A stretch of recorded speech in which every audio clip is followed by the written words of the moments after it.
정윤호 목사님과 함께하는 오늘의 큐티입니다. 6월 2일 오늘의 말씀은 고린도전서 1장 10절에서 17절까지입니다.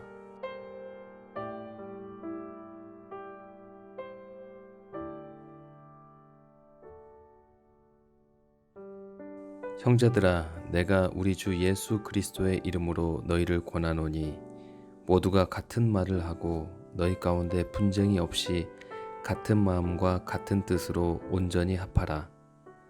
내 형제들아, 글로웨의 지편으로 너희에 대한 말이 내게 들리니 곧 너희 가운데 분쟁이 있다는 것이라. 내가 이것을 말하거니와 너희가 각각 이르되 나는 바울에게, 나는 아볼로에게, 나는 게바에게, 나는 그리스도에게 속한 자라 한다는 것이니 그리스도께서 어찌 나뉘었느냐? 바울이 너희를 위하여 십자가에 못 박혔으며 바울의 이름으로 너희가 세례를 받았느냐? 나는 그리스보와 가이오 외에는 너희 중 아무에게도 내가 세례를 베풀지 아니한 것을 감사하노니 이는 아무도 나의 이름으로 세례를 받았다 말하지 못하게 하려 함이라. 내가 또한 스데바나 집 사람에게 세례를 베풀었고 그 외에는 다른 누구에게 세례를 베풀었는지 알지 못하노라. 그리스도께서 나를 보내심은 세례를 베풀게 하려 하심이 아니요 오직 복음을 전하게 하려 하심이로되 말의 지혜로 하지 아니함은 그리스도의 십자가가 헛되지 않게 하려 함이라. 아멘. 오늘 말씀의 제목은 불화의 뿌리입니다. 고린도전서 1장 1절부터 9절까지 문안과 감사에 이어서 오늘 말씀 10절부터 17절까지는 사도 바울이 본격적으로 고린도 교회의 문제를 다루기 시작합니다. 고린도 교회의 분쟁의 주요 원인은 특정 지도자를 따라 형성된 파벌이었습니다. 이런 분파 의식이 서로 간에 다툼과 적대감을 유발시킨 것입니다. 그리스도의 지체 안에서 발생하는 분열의 원인과 이에 대한 사도 바울의 권고를 살펴보고자 합니다. 첫째로 고린도 교회의 분열상입니다. 고린도 교회에는 두드러진 4개의 당파가 존재했습니다. 바울파, 아볼로파, 게바파, 그리고 그리스도파입니다. 바울파는 바울에게 속했다고 자처하는 사람들의 당파입니다. 이들은 바울이 고린도에서 전도한 결과 제일 먼저 개종해서 믿기 시작한 사람들로 보입니다. 그들은 처음 자기들에게 전도해준 바울의 말밖에 들으려 하지 않았습니다.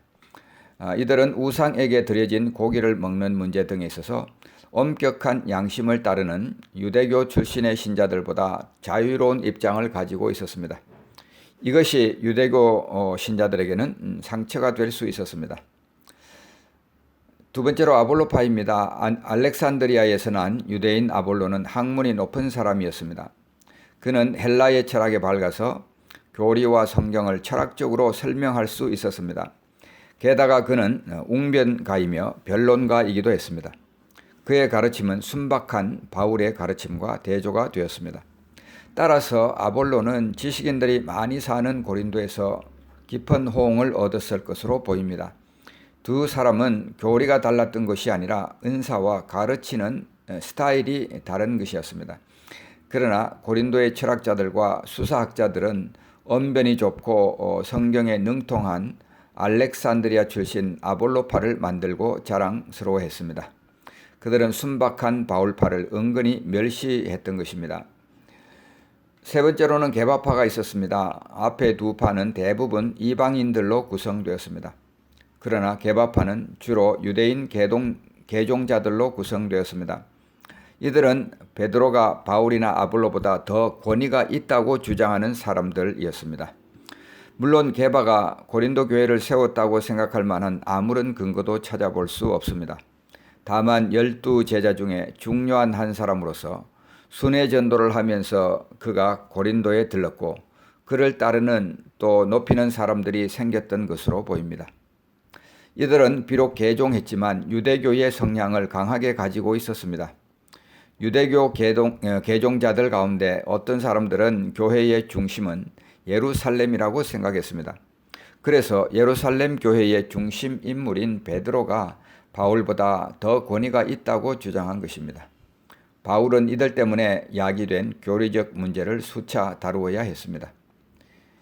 마지막으로 그리스도파입니다. 그리스도파는 어떤 성격을 가지고 있었는지 설명하기가 쉽지 않습니다.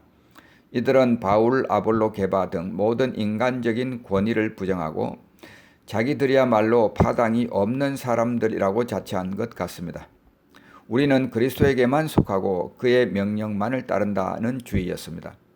하지만 그들은 실상 그리스도파라고 하는 또 하나의 파를 만들고 말았습니다. 그 까닭은 인간적인 권위를 따르는 다른 파 사람들을 은근히 배격했기 때문입니다. 가장 순수한 것 같으면서도 이 역시 자기들만 그리스도께 속한 줄 생각하는 배타적인 파를 형성한 것입니다. 자, 크게 두 번째로 불화의 원인에 대한 사도의 권면을 생각해 봅니다. 10절 말씀 봅니다. 형제들아, 내가 우리 주 예수 그리스도의 이름으로 너희를 권하노니 모두가 같은 말을 하고 너희 가운데 분쟁이 없이 같은 마음과 같은 뜻으로 온전히 합하라.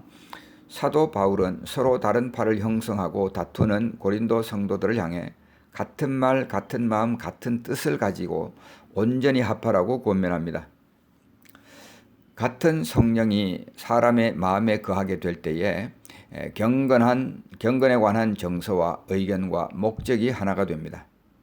그래서 순서상으로 보면 오늘 말씀에는 나와 있지 않지만 같은 성령이 있어야 하고 거기에서부터 같은 마음, 같은 뜻이 나오고 그리고 같은 말을 할 수가 있게 됩니다.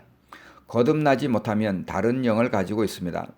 그럴 경우 생각할 수 있는 것은 인간적인 이성적인 판단밖에 없습니다. 그런데 인간적인 생각은 하나님을 절대로 기쁘시게 할 수 없습니다. 마태복음 6장 23절은 그것을 잘 보여줍니다. 예수께서 돌이키시며 베드로에게 이르시되 사탄아 내 뒤로 물러가라. 너는 나를 넘어지게 하는 자로다.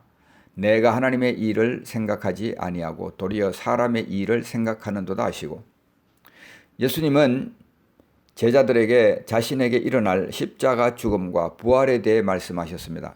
이 말을 들은 베드로는 예수님을 붙들고 항변했습니다. 주여, 절대로 안 됩니다. 그런 일이 주께 일어나서는 절대로 안 됩니다. 인간적으로 보면 예수님을 생각해 주는 고마운 일처럼 보입니다. 그러나 영적인 관점에서 보면 그것은 마귀의 일이었습니다. 성령이 없으면 보는 관점이 얼마나 차이가 나는지를 단적으로 보여줍니다. 그런 다음에 사도 바울은 그리스도인들이 하나가 되어야 할 이유를 설명합니다.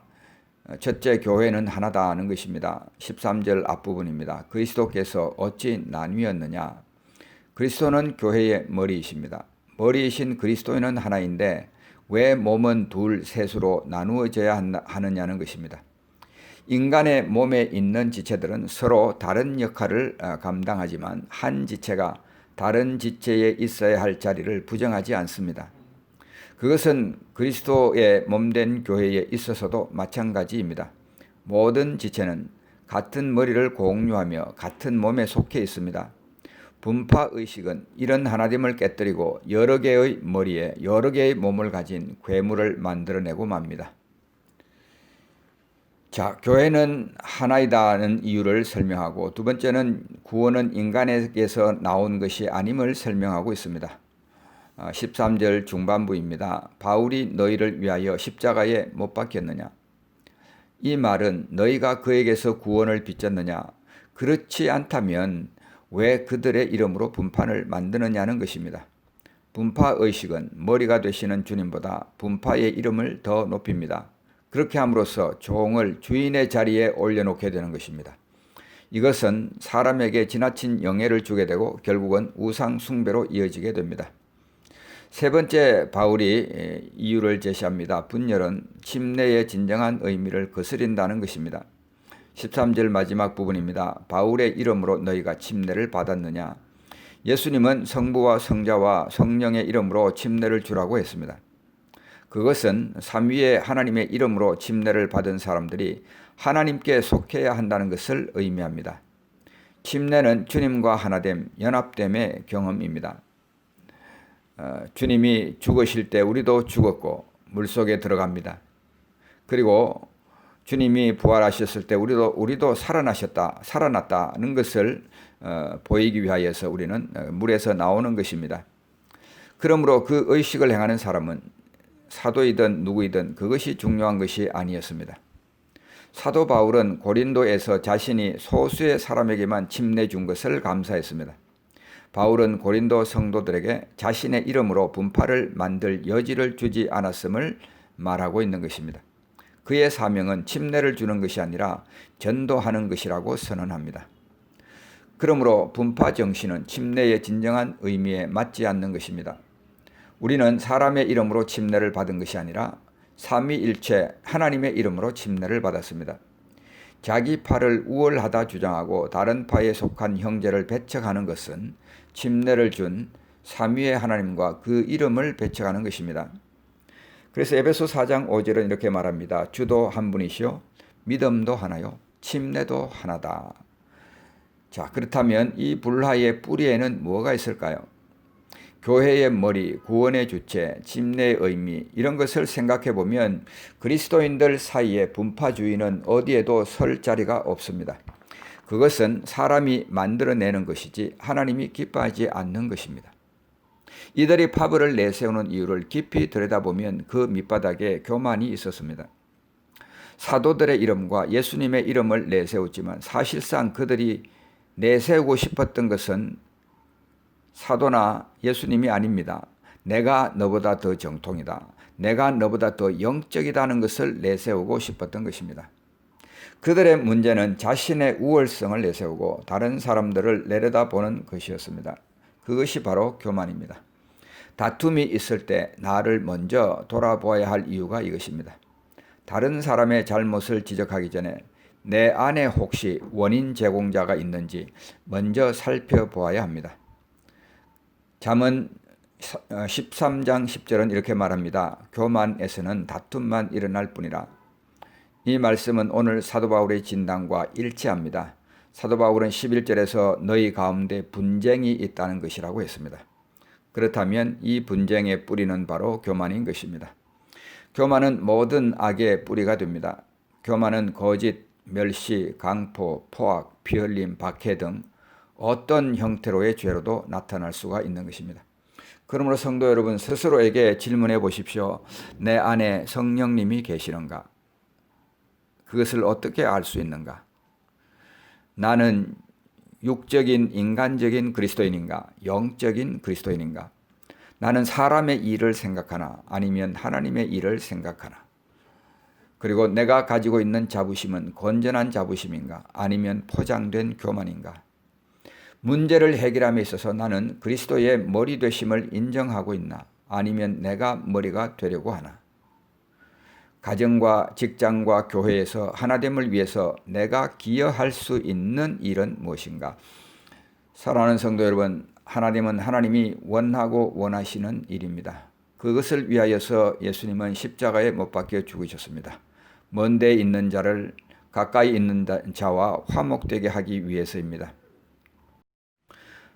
나의 교만이 하나됨을 방해하는 보이지 않는 뿌리가 아닌지를 살펴보고 가정에서 직장에서 교회에서 같은 마음 같은 말을 실천해 나가시기를 우리 주님의 이름으로 축복합니다.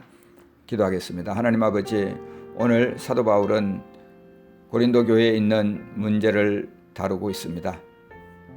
그들은 서로 당파를 짓고 자기가 옳다고 주장을 하고 있었습니다. 다른 사람을 멸시하고 있었습니다. 앞으로 내세우는 것은 사도들의 이름과 예수님의 이름이었습니다. 그러나 실상은 그들의 마음속에 내가 너보다 더 정통이다, 내가 너보다 더 영적이다는 교만함이 도사리고 있었습니다.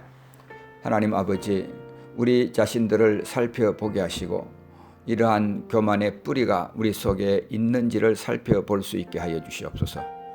하나님 아버지, 그리하여서 우리가 가정에서 직장에서 교회에서 같은 마음 같은 말을 실천해 나갈 수 있도록 은혜를 베풀어 주시옵소서. 예수님의 이름으로 간절히 기도하옵나이다. 아멘.